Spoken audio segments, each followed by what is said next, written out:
উচ্ছেদ নচলে। তো দলৰ হাইকমাণ্ড দলৰ মন্ত্ৰী এজনে কোৱাৰ পিছত ইয়াত আৰু কিবা ক'ব লগা আছে বুলি মই নাভাবো। কিন্তু সংখ্যালঘু অধ্যুষিত অঞ্চলত এছাম বিপিএফ দলৰ নেতাই তথা কিছু সামাজিক নেতাই ৰাজনৈতিক উদ্দেশ্যত তেখেতসকলে বৰ্তমান দেখা পাইছে যে ৰাইজৰ মাজত যাব লগা তেনেকুৱা ধৰণৰ কোনো পৰিৱেশ নাই আৰু তেনেকুৱা ধৰণৰ কোনো ভাল ইছ্যু নাই। গতিকে এটা পন্থাই অৱলম্বন তেখেতসকলে কৰি আছে, ৰাইজৰ মাজত এটা বিভ্ৰান্তিকৰ সৃষ্টি কৰিব বিচাৰিছে। প্ৰমোদ বড়ো ডাঙৰীয়াই পুনৰবাৰ চৰকাৰত আহিলে সংখ্যালঘু অধ্যুষিত অঞ্চলত উচ্ছেদ হ'ব বুলি যি অপপ্ৰচাৰ চলাইছে, ইয়াত অকল গৰিহণাই নহয়, বিশেষকৈ ধনশ্ৰী সমষ্টিৰ কথাই কওক, মনাই চেৰফাং কওক, পাঁচনৈ চেৰফাঙেই কওক বা ST সমষ্টিবিলাকত যিসকল সমষ্টিত মাইনৰিটি মানুহ আছে বা সংখ্যালঘু অধ্যুষিত অঞ্চল, গোমা সমষ্টি, ফকিৰাগ্ৰাম, মথনগুৰি, থুৰিবাৰী, শ্ৰীৰামপুৰ, চৰাইবিল, জন্দুৱাৰ, যিসকল সমষ্টিত সংখ্যালঘু অধ্যুষিত বিশেষকৈ অঞ্চল, BPF দলৰ কেইজনমান দালাল আৰু সামাজিকভাৱে দায়িত্ব লোৱা BPF দলৰ এজেণ্ট এখেতসকলে ৰাইজৰ মাজত এটা ভুৱা প্ৰচাৰ চলাইছে।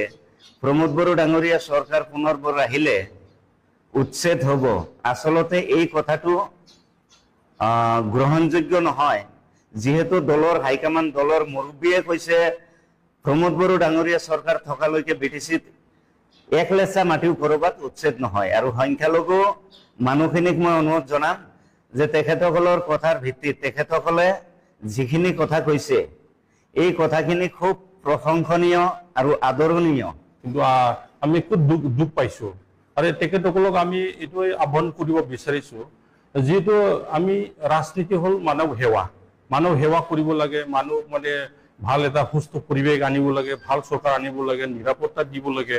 কিন্তু সেই দলৰ মানুহবিলাকে যিবিলাক এইটো অপপ্ৰচাৰ চলাই আছে, সেই মানুহবিলাকৰ ওপৰত কিয় এনেকুৱা হাৰাশাস্তি কৰিবলৈ বা বিভ্ৰান্তিৰ সৃষ্টি কৰিবলৈ কি ৰাজনীতি মানে আদায় কৰিব বিচাৰিছে? ইয়াৰ কাৰণে আমাৰ মাজত এটা মানে এইটো কুৱেশ্যন, এটা প্ৰশ্নৰ এটা মানে উত্থাপন হৈছে। আৰু এইটো চাওক, যোৱা 2020 চনত আমাৰ UPPL দলৰ আমাৰ প্ৰমোদ বড়ো ডাঙৰীয়াৰ নেতৃত্বত যিটো এতিয়া চৰকাৰ চলি আছে, ইয়াৰ মূল উদ্দেশ্য আছিলে যে ইয়াত আমাৰ শান্তি স্থাপন হ'ব লাগে, ঐক্য এটা মানে কিবা কৰিব লাগে, মানুহ মাজত আনিব লাগে আৰু লগতে প্ৰগতি আনিব লাগে। যোৱা 5 বছৰ ধৰি ইয়াত কোনো এটা অশান্তি হোৱা নাই, কোনো এটা উচ্ছেদ হোৱা নাই।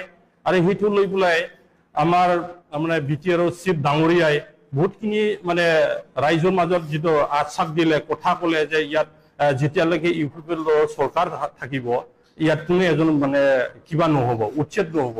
আৰু ইয়াত বৰঞ্চ মাটি বাৰী দিয়াৰ কাৰণে আজি বৈশ্যমতী আঁচনি 1, 2 এইটো মানে মিছন এটা ওলাই পেলাই এতিয়া যিমান মানে ইয়াত ভিজিয়াৰ এইবিলাক মাটিবিলাক মানে বহবাস কৰি থকা বা কোনোবা মানে চৰকাৰী মাটি মানে বহবাস কৰি থকা, যাৰ মানে লেণ্ডলেছ মাটি আছে মানে কিন্তু মাটি পাত্তা নাই, এইবিলাকৰ কাৰণে মাটি দিয়াৰ কাৰণে এইটো ব্যৱস্থা কৰি আছে।